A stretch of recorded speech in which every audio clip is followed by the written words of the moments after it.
Some acts of kindness echo through time in ways we never imagine.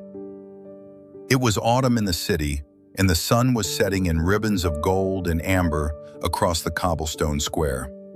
There, on the corner where the street lamps began to flicker to life, sat an elderly man with a violin tucked beneath his chin. His fingers moved across the strings with a grace that seemed almost magical.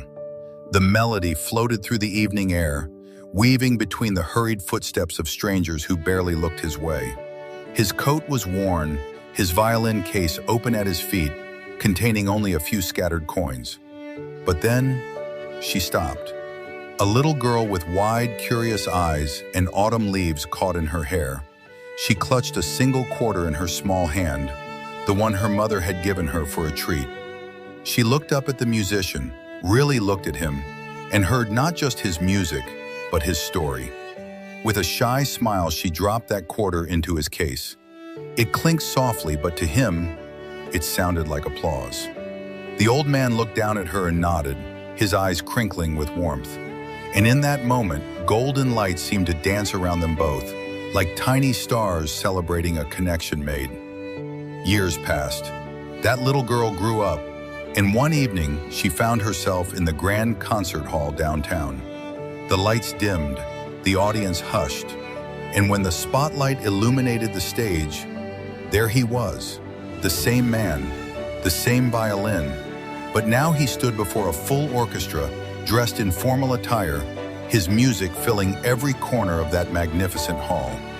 Her breath caught in her throat as tears of joy welled in her eyes. After the performance, she approached him, her voice trembling. "I remember you, from the street corner years ago." He smiled, that same warm smile, and from his pocket he pulled out a faded photograph. It showed a young man on this very stage decades ago, surrounded by flowers and applause. He had been famous once, a celebrated virtuoso. "I lost everything," he said quietly. "My career, my confidence, my stage.